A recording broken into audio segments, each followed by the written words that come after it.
this is not easy. This is not easy to even collect signature, because if you're collecting signature for under the civics initiative, you are obliged to have this draft bill in front of you and show people before putting down the signature. They did not this way. We checked, we asked, and we announced, we give some examples to the prosecutor about this, because it's against the law. It's against the law. Every person can ask, please show me the draft bill, this one you want me to sign up under this. We had, and every time we show and read some examples, some paragraphs, give a copy to people. I don't know what will happen, but it's really a war. And I'm happy only about this, that Polish women awoke. And they will not allow to introduce this draconian law. For the first time, we have artists, professors, teachers, journalists, celebrities, models, even doctors. They announced today, yesterday, that all students from the university are excused and can't join the strike. The same with many dailies and TV stations and other universities all around the Poland. Right now it will be in 100 cities of Poland, but I'm not sure how many women will join this, because there are different professions, nurses, doctors. It's very difficult. But all theaters in Warsaw will be closed. We'll see how it will work. We have to stop them, because it's against not only our human rights, but it's against our health and our future.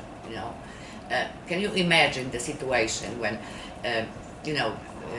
during the parliamentary discussion, it was explained by the lawyer from Ordo Iuris that that's not true, that prenatal tests will be forbidden.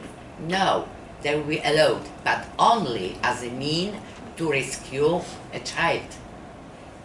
If doctor decides that the prenatal screenings is needed for an unborn child, he will direct women for this. But not in every case. So a woman will not be informed about the health and about the genetic abnormality of her fetus.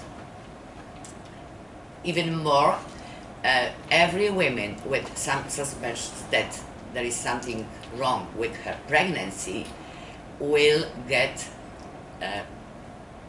additional hours of midwife's care and psychologist to follow her, to take care, just to take care and announce that she will not do illegal abortion. So this is really draconian laws. And imagine the situation when somehow a woman will get information that her fetus is seriously damaged, and she decided to go abroad to get access to legal abortions. But these abortions are performed very late. This is a 22nd week, sometimes it depends. And this kind of abortion needs for sure a post-abortion care. Need to spend sometimes weeks, sometimes 2 days in the hospital. And she comes back to Poland and she will not go to the public hospitals, because if she goes there, she will be imprisoned, she will be criminalized. The doctor will be obliged to go to police and say, I have an example of illegal abortion. So that's why Polish women are in strike. Thank you.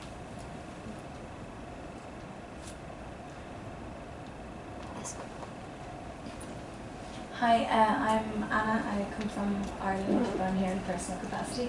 So I just wanted to express really solidarity, because we're in a very similar situation. as those in Poland. I just wanted a quick word on the language. I think it is really, really difficult in places especially where it's really stigmatized to actually say abortion, but it's so important because when you're talking in legal terms, language is everything. And if you're talking about termination of pregnancy, that can also actually be a case of forced cesarean sections as a termination of pregnancy as opposed to abortion. So that's really important that we distinguish between those two. Another thing about the stigma, like what we've had a really colossal change in Ireland at the moment with the stigma, because it's become more and more talked about in the media. We have celebrities as well, artists, you know, there's similar things that are happening in Poland, and really the main thing is just to talk about it all the time. Like, you know, it's really important to be pro-choice. It's really important to be pro-choice and loud. The more you talk about it, I talk about it every day. My friends are sick of it.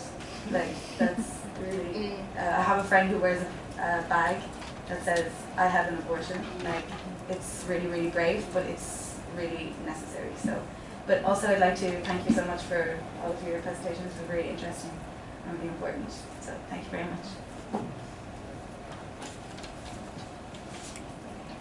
The last question.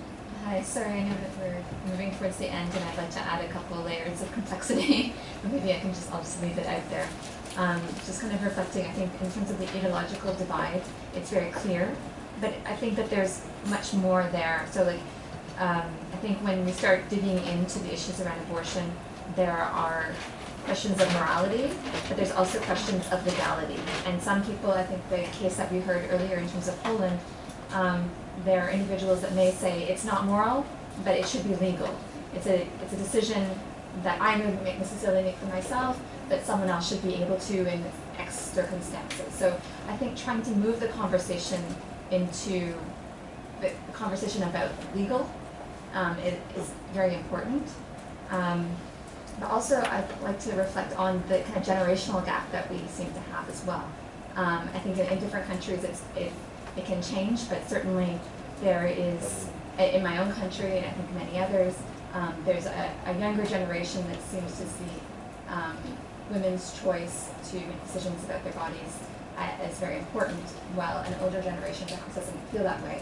And I'd be curious, in the last few minutes that we have, if there have been any kind of successful efforts to bridge that gap, or if we should just be waiting a couple of generations to see that shift happen. So leave it at that. Thank you. I just want to make a comment in terms of in the South African context with regards to the legality versus morality.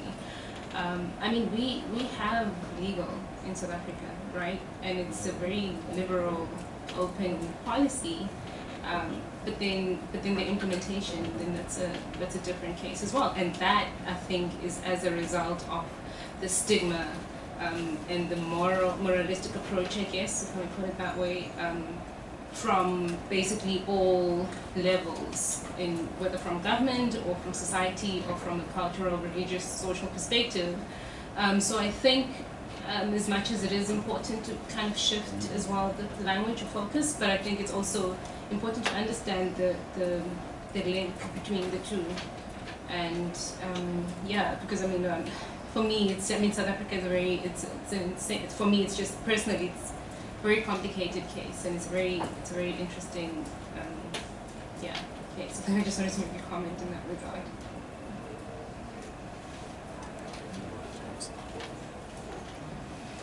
Just very quickly with regards to the work of the special procedures, we've seen that the joint statement that we got on the Dominican Republic had actually a lot of traction at the national level and had a lot of impact at the national level, in which that it influenced the process. So I think that it might seem like everything that we do here, or the work of the OHCHR, is some things that are happening in Geneva, when actually it's not. I mean, you have Human Rights Council resolutions that are actually used by activists on the ground, and you have reactions by the High Commissioner, by the Special Procedure, to have reports produced by the OHCHR who are actually being used by activists. And I think this is why we have to keep occupying that space as well, because there's also an issue of civil society being attacked on the ground, but also a shrinking space of civil society here in Geneva and in New York. And my last sentence is just a question. What's our responsibility towards women who have no access to contraception or when contraception failed? Are we responsible for their unwanted pregnancies or not, as a state, as a Geneva, as a Human Rights Council, as reproductive rights advocates? Thank you.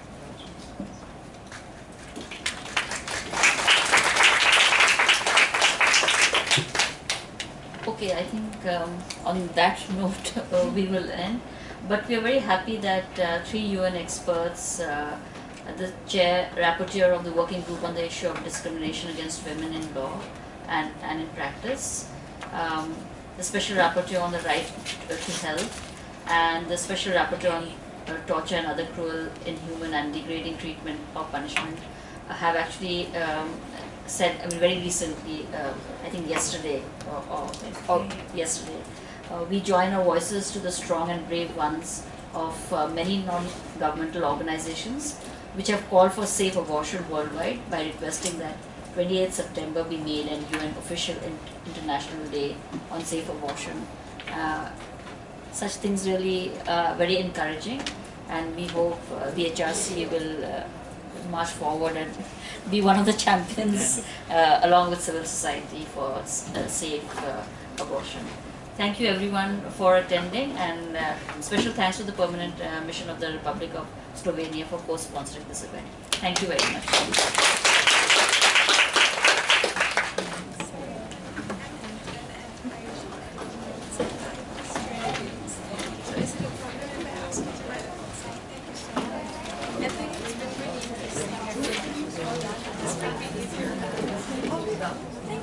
I didn't see this. Okay, so it's